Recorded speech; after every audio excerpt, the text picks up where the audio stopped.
আসসালামু আলাইকুম crypto investor. আজকে আপনাদের সাথে কথা বলবো ক্রিপ্টোকারেন্সি কি এবং কেন বিশ্ব এইদিকে মনোযোগ দিচ্ছে।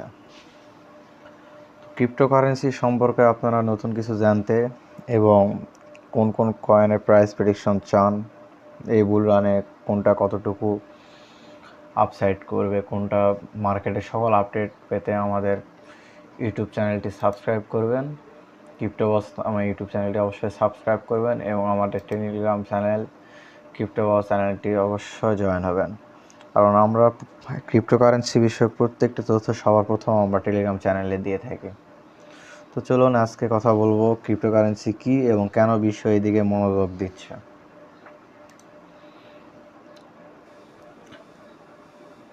ক্রিপ্টোকারেন্সি হলো এমন এক ডিজিটাল সম্পদ যা সরকার বা ব্যাংকের মতো কেন্দ্রীভূত কর্তৃপক্ষের থেকে স্বাধীনভাবে লেনদেন সম্পাদন, যাচাই এবং রেকর্ড করার জন্য একটি ট্রানক্রিপ্ট করা নেটওয়ার্ক এর উপর নির্ভর করে।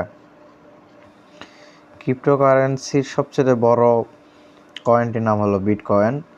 যদিও ক্রিপ্টোকারেন্সিকে ডিজিটাল মুদ্রা হিসেবে সংজ্ঞায়িত করা হয়েছে, যার অর্থ এটি এক ধরনের অর্থ, বেশিরভাগ ব্যবসা এবং ভোক্তারা এটিকে বিনিময়ে একটি সাধারণ মাধ্যম হিসেবে গ্রহণ করেনি। অন্য কথায়, বেশিরভাগ দোকান ক্রিপ্টোকে অর্থ প্রদান একটি মাধ্যম হিসেবে গ্রহণ করবে না।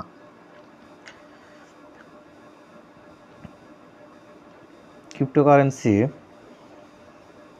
এটি হলো একটি বিকল্প সম্পদ শ্রেণী। যদিও ক্রিপ্টো বিনিয়োগকারী আশাবাদী যে ক্রিপ্টোকারেন্সি একদিন অর্থের একটি রূপ হিসেবে গৃহীত হতে পারে এবং বেশিরভাগই ক্রিপ্টোকে একটি বিকল্প সম্পদ হিসেবে দেখেন যার মূল্য বৃদ্ধি পেতে পারে। ক্রিপ্টোকারেন্সি হলো একটি ব্লকচেন মাধ্যম প্রক্রিয়া। ব্লকচেন হলো, এখন বলতে পারেন ব্লকচেন কি? ব্লকচেন হলো একটি এনক্রিপ্টেড পাবলিক লেজার, যার মাধ্যমে ডিজিটাল সম্পদ স্থানান্তর, রেকর্ড এবং সংরক্ষণ করা যায়। এটি মূলত একটি বিকেন্দ্রীভূত নেটওয়ার্ক, যাকে ডিস্ট্রিবিউটেড লেজার প্রযুক্তি ডিএলটিও বলা হয়। ব্লকচেন কেন প্রযুক্তিগত বিঘ্নকারী হিসেবে বিবেচনা করা হয়?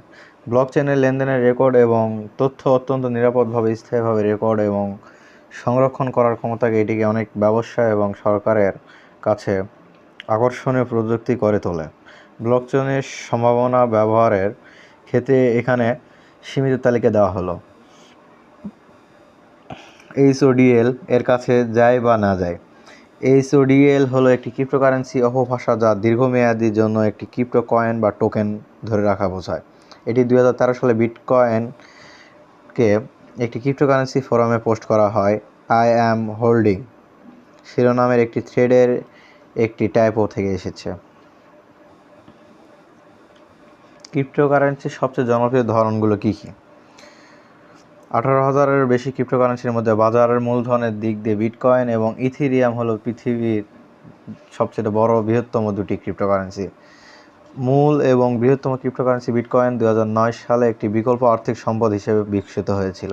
এটি মার্কিন ডলার এবং অন্যান্য ফিয়াট মুদ্রার বিকল্প হিসেবে বিবেচিত হয়েছিল। যদিও কিছু বিক্রেতা বিটকয়েনকে পেমেন্ট হিসেবে গ্রহণ করতে পারে, বেশিরভাগ বিনিয়োগকারী এটি একটি অনুমানমূলক বিনিয়োগ হিসেবে দেখেন। ক্রিপ্টো থেকে কী অর্জন করা যায়? আসলে আমরা ক্রিপ্টো কারেন্সিতে কীভাবে ইনভেস্ট করব এবং একটা ক্রিপ্টো কারেন্সি থেকে আমরা কী কী পেতে পারি সেই বিষয়গুলো জানব।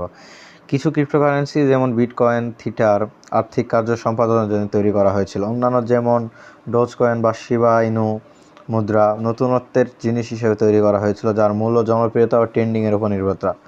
ব্লকচেইন ইকোসিস্টেমের মধ্যে ট্রান্সমিশন গতি, স্কেলেবিলিটি, নিরাপত্তা, শক্তি দক্ষতা এবং খরচ দক্ষতার মতো চ্যালেঞ্জিংগুলি সমাধান করার জন্য যদি বেশিরভাগ না হয়, ক্রিপ্টোকারেন্সি তৈরি করা হয়েছিল।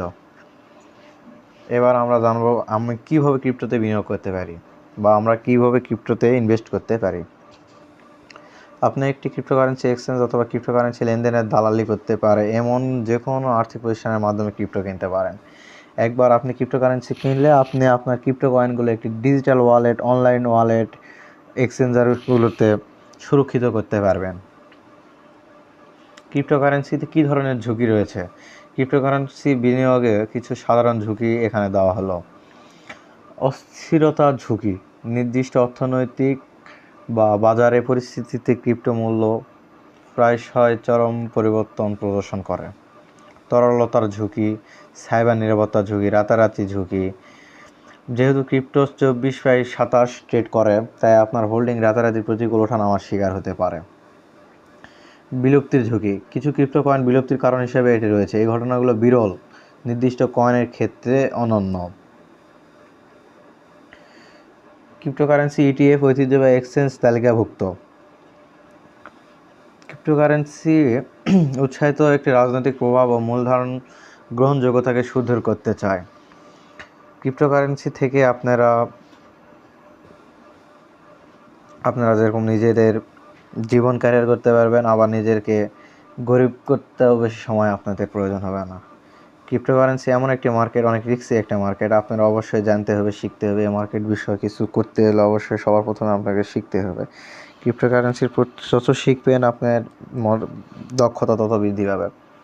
আপনি হুট করে আসলেন, কিছু বিনিয়োগ করলেন, আর কিছু মনে করলেন লাভ করবেন, কখনো ক্রিপ্টো মার্কেটে এটা সম্ভব না। অবশ্যই আপনাকে লাভ করতে হলে, প্রফিটেবল হতে অবশ্যই আপনাকে কিছু বিষয় শিখতে হবে। আজকে এইটুকুই ছিল ক্রিপ্টো মার্কেট কি, ক্রিপ্টো মার্কেটের পরিচিতি। আগামীতে আপনারা ক্রিপ্টো মার্কেট সম্পর্কে কী কী জানতে চাচ্ছেন, কোন কয়েনের প্রাইস প্রেডিকশন চাচ্ছেন, এই 25 সালের বুল রানে ক্রিপ্টোকারেন্সি কীরকম ভবিষ্যৎ তৈরি করে দিতে পারে, এবং বুল রানে কতটুকু লাভ হতে পারবেন, এবং কোন কয়েনে বিনিয়োগ করা প্রয়োজন, কোন কয়েনে বিনিয়োগ করা রিস্ক বলে মনে হচ্ছে, এসব বিষয়ে জানতে চাইলে অবশ্যই আমাদের ইউটিউব চ্যানেলে সাবস্ক্রাইব করবেন। ক্রিপ্টো বস নামে ইউটিউব চ্যানেলটি সাবস্ক্রাইব করবেন, এবং আমাদের টেলিগ্রাম চ্যানেল ক্রিপ্টো বস চ্যানেলটি অবশ্যই জয়েন হয়ে থাকবেন। কারণ আমরা সর্বপ্রথম আমাদের কোনো আপডেট খবর আসলে আমরা সেগুলো টেলিগ্রাম চ্যানেলে দিয়ে থাকি। এবং আমাদের কোন বিষয়, ক্রিপ্টো সম্পর্কে কোন বিষয় জানতে চান, অবশ্যই আমাদের কমেন্ট বক্সে অবশ্যই সেগুলো বলবেন। আমরা সেগুলো দেখে এবং প্রত্যেকটা অ্যান্সার দেওয়ার চেষ্টা করবো, এবং প্রতিটি প্রশ্নের জবাব দেবো, এবং কোন বিষয় জানতে চাচ্ছেন সেগুলো বিষয়ে আমরা আপনাদেরকে জানাবো। আসসালামু আলাইকুম, সবাই ভালো থাকবেন।